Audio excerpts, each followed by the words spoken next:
A bancada evangélica no Congresso Nacional reagiu à decisão do governo de derrubar a isenção fiscal a líderes religiosos.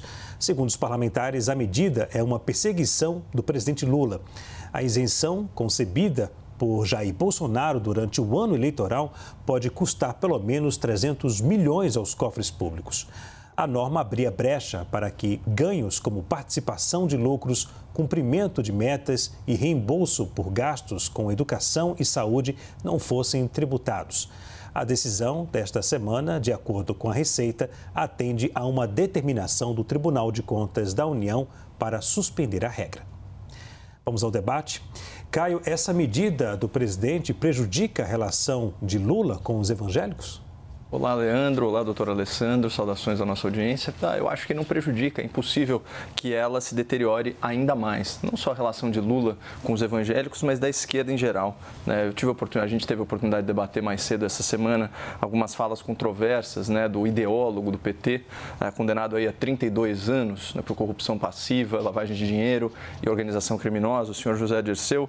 Ele disse, em entrevista repercutida aqui mesmo, no grande debate, o seguinte: uma das tarefas principais da esquerda é a disputa político-cultural e dos territórios, sempre essa linguagem aí dessa metáfora da guerra.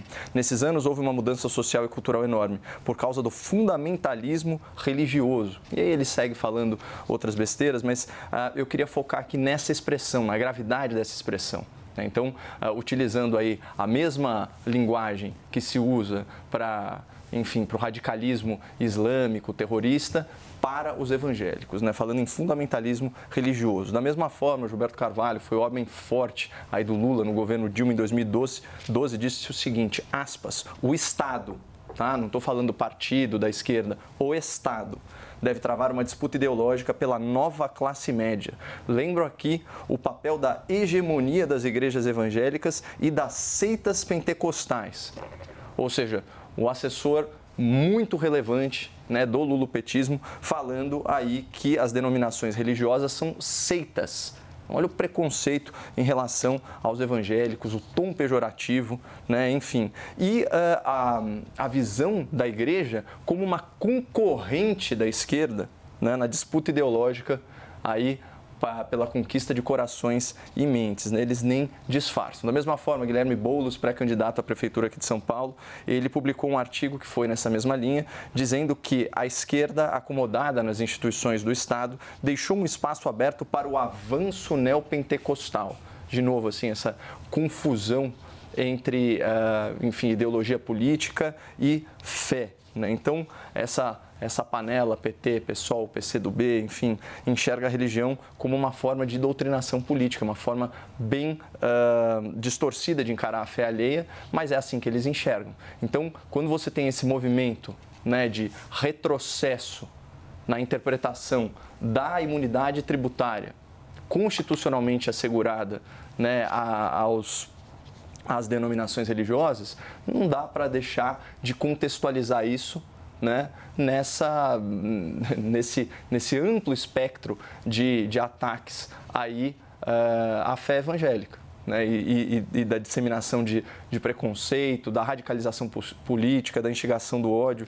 E é o seguinte, a gente vai ter tempo de debater isso com mais profundidade, mas vamos lembrar, pessoal, a tributação, em certa medida, ela é uma invasão do Estado nas liberdades individuais. É lógico, uma invasão lícita, mas ela restringe o campo de atuação das pessoas. É por isso que, havendo uma tutela especial para a liberdade de crença religiosa, é isso que justifica a imunidade tributária. Mas, enfim, esse é um assunto em que houve enorme desinformação. Falava que essa isenção fiscal, que pastores não pagavam impostos e tal, não tem nada disso. Eu acho que a gente pode ir para os aspectos mais técnicos aí dessa decisão, na verdade, dessa anulação de um, como que se diz, ato declaratório interpretativo da Receita Federal, anulação desse ato e mergulhar em profundidade para ver que o impacto disso ele não é tão severo e provavelmente vai ser revertido, porque isso pode ser aquela velha situação de você de você criar uma dificuldade para vender uma facilidade ou para ensejar um diálogo de reaproximação ou até uma sinalização bem velada aí de ameaça, né? Mas eu acho que é uma restrição a uma liberdade constitucional, então a gente tem que olhar com bastante vigilância. Você concorda com o Caio? Olá, Caio. Olá, Leandro. Olha, vamos tentar olhar. Eu vou até recuperar aqui e o Caio foi falando, eu fui pensando um pouco aqui.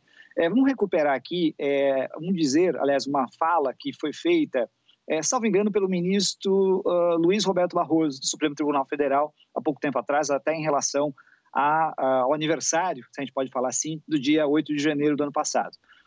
E ele falou que ficou chocado, e eu estou lembrando aqui de memória, posso estar enganado, então, logicamente, o telespectador pode me corrigir aqui, mas ele ficou chocado ao ver as pessoas entrando dentro do Supremo Tribunal Federal e rezando. Repito, entrando dentro do Supremo e eufóricas, pessoas eufóricas, acreditando que, sei lá, é um momento, uma espécie de juízo final para elas ali, naquele momento. Então, vejam, há uma politização do processo religioso. Veja, esse é o grande dilema crítico, ou seja, não é que a religião ficou dentro do seu escaninho simplesmente, fazendo o seu trabalho, a sua obra, mas que criou uma dimensão política, de utilização política, de massa política, porque as igrejas hoje estão no Brasil inteiro, as igrejas evangélicas. Então, elas são uma possibilidade importante, uma maquinaria, olha só que interessante, é como se as igrejas elas fizessem, às vezes, dos partidos antigos lá atrás, do século passado, fazendo contato direto com a população, dando auxílio. Veja, tem um papel importante aqui, não é algo irrelevante. Mas, ao mesmo tempo que faz todo esse papel, ele faz um papel também político. E esse papel político, nos últimos anos, foi claramente direcionado à extrema-direita. Essa é a questão colocada. Ou seja, a politização começa desta forma, e não de outra, porque alguém diz ou porque alguém faz uma crítica, mas porque nós temos que olhar a realidade, como ela aconteceu. Como é que a pessoa entra dentro do Supremo Tribunal Federal, quebra tudo e ajoelha e reza e chora. Então, a gente tem que se perguntar o que está acontecendo com relação a esse processo.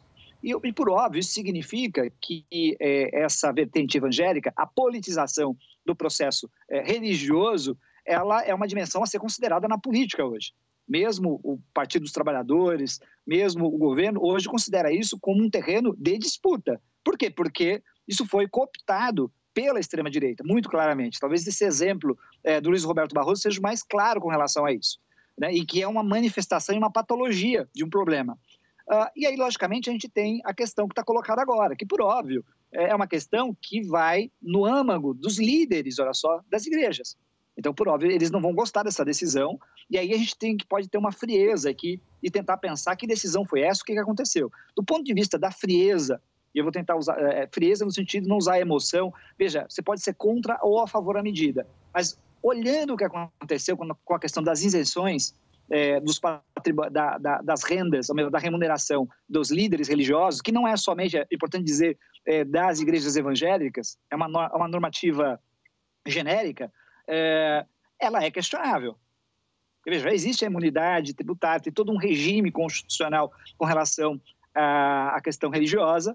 Agora, o que foi feito ali foi uma interpretação por um agente público, olha só, altamente questionável. Por isso que o Tribunal de Contas questionou, porque é tão óbvia que a questão é questionável que ele não teve liberdade de pensar, bom, como é a igreja evangélica e o governo tem que estar bem, então vamos desistir da Constituição e da lei e deixar quieto isso. Não tem como você fazer isso. Então, vejam, vem a nota do Tribunal de Contas, vem o Ministério Público do Tribunal de Contas da União se manifestando. Isso significa o quê? Significa que não vai demorar muito, vamos ser muito honestos, e isso vai ser judicializado. É claro, para os líderes das igrejas é importante politizar ao máximo isso, porque isso possibilita, inclusive, lá na frente, eles tentarem pressionar para reverter essa decisão. Então, eles não querem... Veja, é importante lembrar que essa decisão foi tomada do governo Bolsonaro um pouquinho antes das eleições, nitidamente com o uso, e aqui, logicamente, eu não vou dizer que foi um uso ilegal ou ilícito, mas eleitoral. Ele pensou exatamente naquele agrupamento que nos últimos anos cresceu com muita força e imaginou dar uma sinalização. Mas essa sinalização não veio mediante lei, mediante emenda constitucional, veio mediante um ato de um agente político que estava lá na Receita Federal, que é vinculado à família Bolsonaro. Basicamente isso que foi feito. E altamente questionável do ponto de vista legal e constitucional. A questão é, agora vai se tentar politizar e, por óbvio, E isso cria aí mais um elemento de disputa política com relação à questão eleitoral, com relação, desculpa, à questão religiosa e com as lideranças religiosas que aí das igrejas evangélicas. Na sua avaliação, a medida pode enfraquecer a base do governo no Congresso Nacional?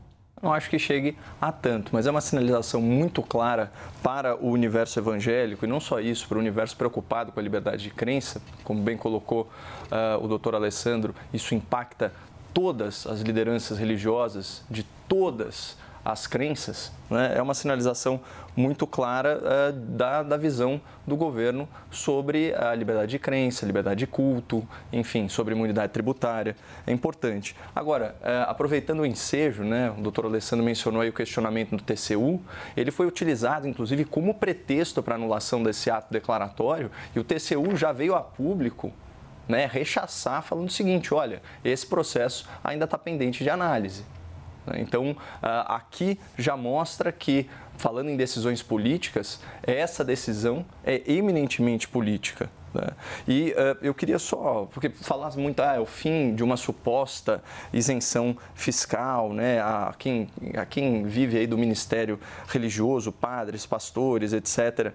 Mas é o seguinte, a gente está falando aqui de um ato declaratório interpretativo da Receita Federal.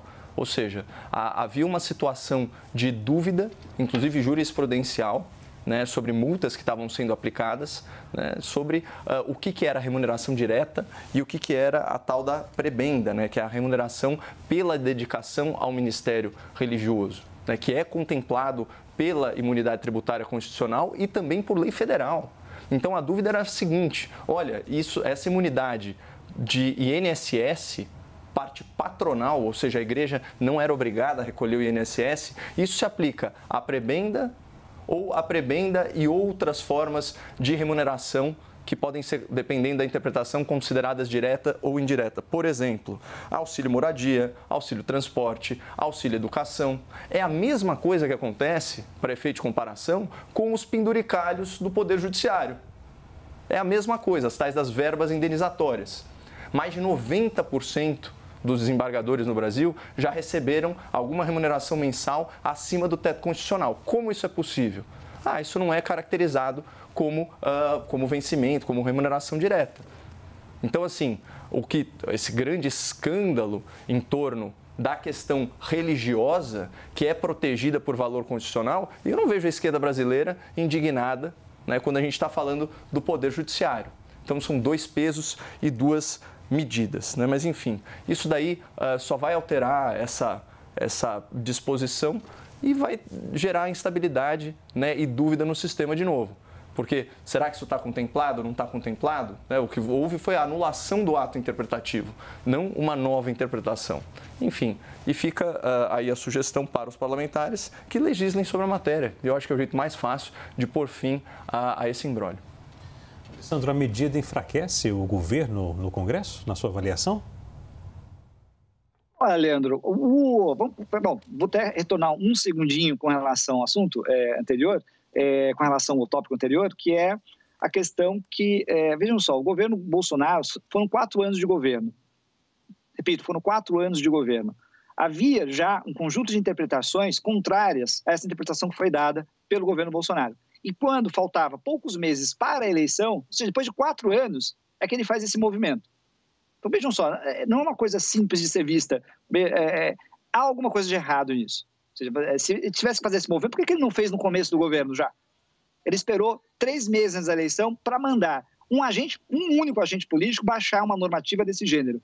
Sendo que ele não é o judiciário, não é o Tribunal de Contas, ele simplesmente deu uma diretriz para os agentes públicos nas autuações. Então, veja, há um problema ali. Então, isso tem que ser verificado com muita atenção. Tem a imunidade, já falei, logicamente, na Constituição, a gente pode fazer um monte de debate. Acredito, sim, aí vou concordar até com o Caio, vamos discutir no Legislativo o que cabe, o que não cabe. Tem coisas que eu não gosto, que você gosta, etc. Vamos fazer a disputa política, porque talvez, eu até brinco, por que não fazer um referendo, um plebiscito, para saber o que a população acha com relação a isso? Já que no Brasil a gente faz muito pouco isso, na verdade. Então, tem um monte de discussão no mérito que a gente pode fazer. Mas a questão é, a medida foi tomada de maneira temerária, tirando recursos públicos. vejam só, nós estamos falando aqui em 300 milhões daquilo que foi aprovado pelo Tribunal de Contas. E a gente tem relatórios técnicos indicando esse problema. É claro que os ministros lá do Tribunal de Contas depois podem falar alguma coisa ou outra, dizendo, olha, ainda não está fechado, solidificado, mas fato fundamental é que já existem pareceres técnicos. E com base nesses pareceres técnicos, a administração pública tem que tomar alguma atitude. Afinal, nós estamos falando de 300 milhões.